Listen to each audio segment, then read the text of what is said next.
Hi there everybody, it's Verity here from inkybutterfly.com. Thank you for joining me today for another card making tutorial. And this is the card we're going to be making today. Nice Christmas card. I've used this set before to do something similar, but another take on this. It's a bit more complex, a bit more to it than the original card, which was supposed to be all nice and clean and simple, very easy and straightforward. So I'm going to sort of jazz this up a bit. Like I say, there's a bit more involved in it. Done a bit of preparation and stuff, so you don't have to see me do all the steps in all the detail, but I just thought I'd show you how we can achieve this today. So like I say, this is something I've used before, Cottage Wreaths. I love a wreath. I just think they're great. I always get them and they always retire and it's always really, really sad. But I do love them. And this one's a much smaller one than we've had in the past. So Cottage Wreaths with Country Wreaths bundle. All the other spooky elements as well on there. But the sentiments for me are a little bit small. So I've brought in Celebrate with Tags and the Merry Christmas from that instead. Okay, so that's what we're working with. Okay, so first things first then, a few bits and pieces that we want to get done before we get started. So I'm going to switch up the colourway completely and do something a little bit less traditional, and I'm going to go with Polished Pink and Soft Succulent as the colour palette. So I've got my regular card base there, nothing heroic about that. The panel here is 3 1/4 by 5 because that fits nicely within an embossing folder, so there's textured background on this. Okay, so that's 3 1/4 by 5, so the polished pink layer has been made just 1/8 of an inch taller and wider so that we can layer that up. So we'll emboss that in a moment. I've already gone ahead and die cut a whole heap of these additional sprigs. There's 7 of those at the moment and we want 8. So they're all ready to go. So we'll do a little bit of that in a minute as well. But what I wanted to do as well ahead of time is colour the ribbon and the rhinestones that we want to use for the project. Okay, so that started life, that ribbon, as this is the gold satin edged ribbon. Isn't it beautiful? Okay, so I'm just going to take a length of that. You get loads on a spool. The only ones I've ever run out of were the my awesome favourite, which was the polka dot tool.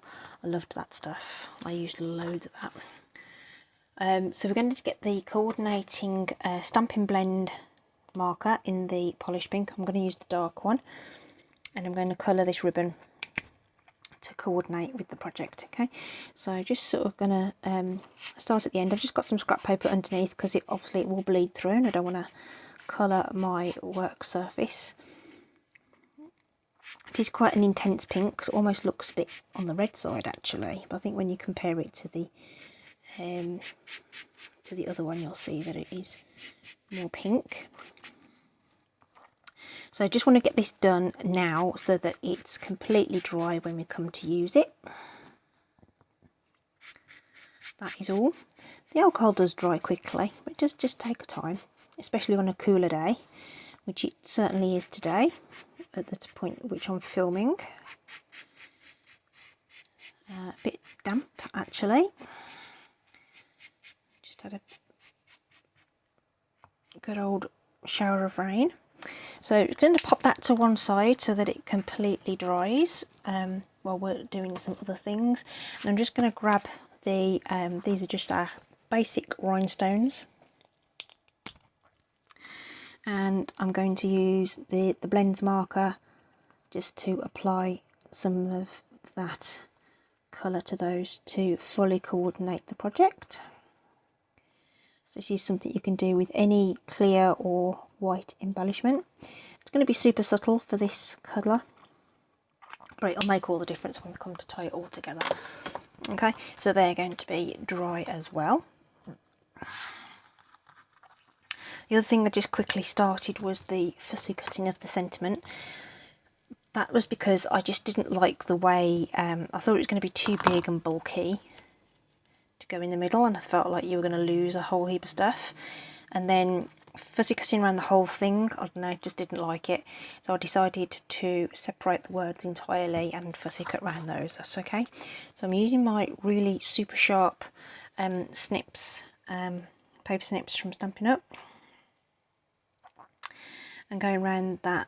So it's always a little bit trickier for me as a lefty doing this, I think, but the secret is keeping your scissors pretty much at the same angle, and just slow and gradual pressure as you twist the cardstock in and out and around those blades. Okay, so it's the cardstock that's doing the twizzling, but I didn't think you wanted to watch me do the whole lot. So it does take a little bit of time to go around it, but I think the end result is worth it. We just clip that off like so, and then just the nature of the cutting just makes it curl a little bit, so I just sort of and you get like this sort of, you know, the cut edge is a little bit raised and stuff, so just like to bend it back flat with the bone folder. Okay, and that's going to be ready for the project later as well. Okay, so for all the die cutting and embossing and stuff, I'm going to bring in the little mini cut and emboss so you can see this in action. Okay, so the plates work very similar to the larger machine, but you don't have a thin die adapter. So number 2 would be the thin die adapter on the large machine. We don't have that. We just have a number 1, which is the base platform. This is what you will use when you're die cutting, and then you just sandwich your stuff for die cutting in between 2 number 2 plates. Okay, so we've got that set up already well on. Okay, so that's just there. So we need to stamp the main wreath and another one of these little leaves, so we'll just get that done with some soft succulent ink. Light tapping on the ink pad. These are distinctive stamps, you want a nice even coverage. Press down firmly. Same with the wreath, just twizzling it around a bit, just making sure we get nice coverage all the way around, and this just about fits on this scrap of paper. About there, looks like it will work. So firm, even pressure, straight down. Okay, if it sticks to your block, don't worry, just pull it off. Okay, and you get this really nice gradient of colour just within the stamp because of the way it's been cut and produced. Alright, so those 2 elements are ready to die cut right now. Really easy to line up, so we can just get those taped into place. Pop it onto our cutting plate. The number 2 plate, the other number 2 plate goes straight on top, and we just wind that through. So my number 1 plate works just fine. There have been people say that they struggle to wind through with using the white base plate, and found that the grey plate is much more successful. So if you are having problems, then try that. I'm just going to use this piece of tape to line up the and secure this die in place, which I have. There is an indication on the stamp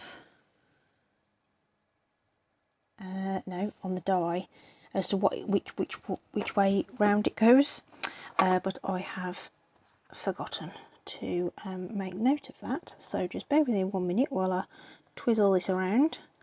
Feels like it should go there because that lumpy leaf is there. There we go. Yeah, absolutely great. Sorry if you can hear some rustling. Got a little furry visitor. So that's going to pop on there. So all of these fit through the mini, which is great. Okay, and pop that in. Wind it through.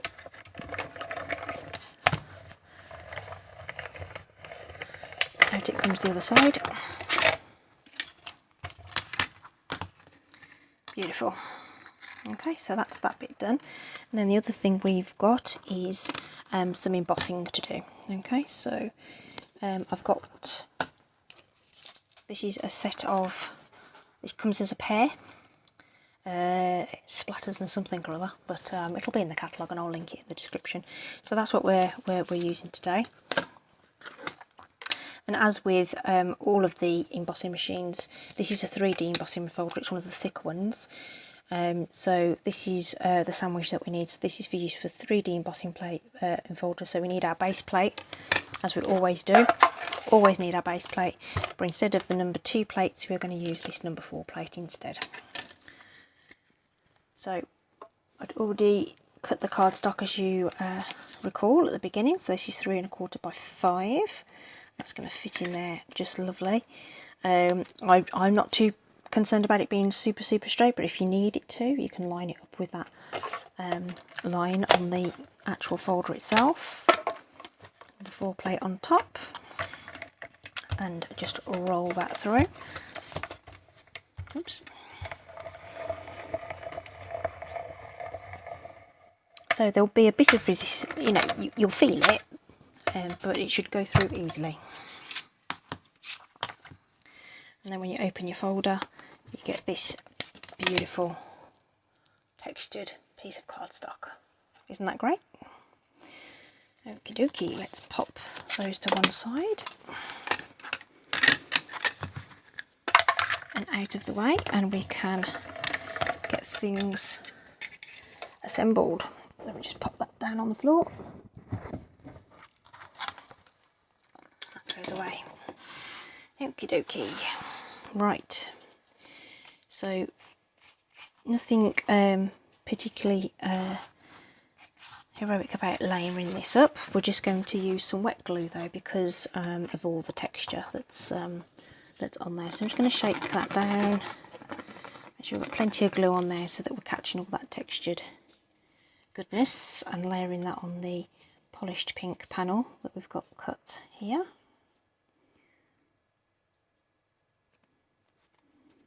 There we go. This folder doesn't seem to affect the overall size of the panel too much. Some of the embossing folders, if they've got they're quite heavily embossed, sometimes you find that the end panel has just shrunk a little, just because the paper's gone up and down, you know. It's no longer flat. Okay, so that's our base layer, all beautiful. Okay, so that can be set to dry. These, right, so we're going to build up the wreath and make it bigger than it is intended to be. And we're going to do that by basically adding these bits around the outside. So the wreath sort of goes round that way, but I figured it would look kind of more dynamic, if you like, if we made them go out like this and make it bushier, for want of a better word. Okay, so I'm just going to so I did this with mini dimensionals, which I'm just trying to grab. There we are. So what I did was I just popped one just near the sort of base of those leaves there.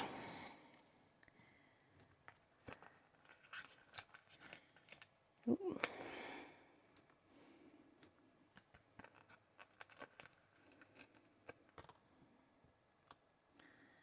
Okay, like so. And just take off all those backs. Oops.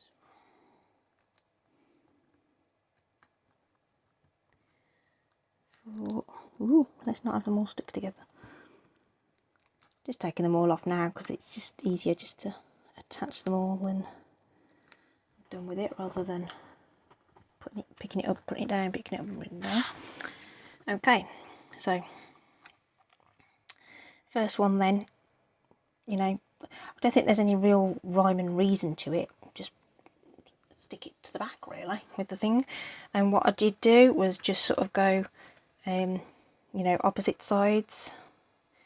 I don't think it particularly matters if it pokes through the other side even. I'm not looking to particularly get them at the exact same angle because nature doesn't do that anyway. So just attaching those. Oops, onto there. Give them a nice firm press as you go. Like I say, if they're not all at exactly the same angle, it's really not going to make a difference. So, so I wouldn't say that was symmetrical in any shape or form, but I don't think it matters in one slightest. So again, we're going to use our wet glue because it'll help us with all the dimension on the back of there. I'm being generous with it and just want to make sure it sticks to this nice dimensional background that we've got. And that looks like it's landed pretty much in the right spot. Okay, there. So next I'm going to add the ribbon. So you'll have seen me do this before. If you're a follower, you'll see me do this all the time. Bunny ears, tie it in a knot, mess about with it until you get your desired loop size. Okay, and then we'll just use a glue dot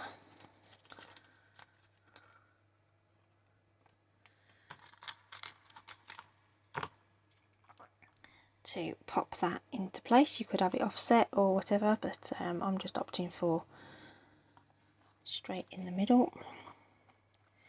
And then we can give those tails a haircut. So you want to get them even, and apparently if you make sure your tails are longer than your loops on your bow, it will never look wrong. They can be as long as you like, but not shorter than your loops. There you go. I didn't know that either. Okay, and then we're going to add the sentiment on. Okay, and now I'm just going to use the wet glue again here because this is only a little skinny thing. Okay, and it's only going to be secured really by that bit, so any excess glue on the back will just dry. You'll never know it's there. Then we'll pop this one on as well.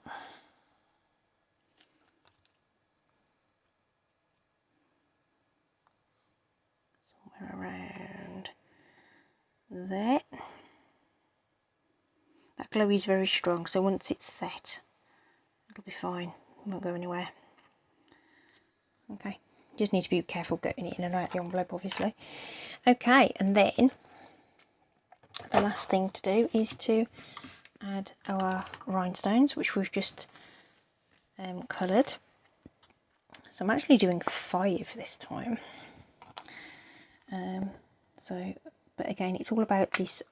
It's an odd number, so usually I say rule of 3, don't I? But what it really means is that you make sure you have an odd number. Okay, so again, just want to provide some balance to the card and draw your eye into those details that you've got there. That's why we're adding those. Well, at least that's why I'm adding them anyway. Okay, that's it guys, hope you like it.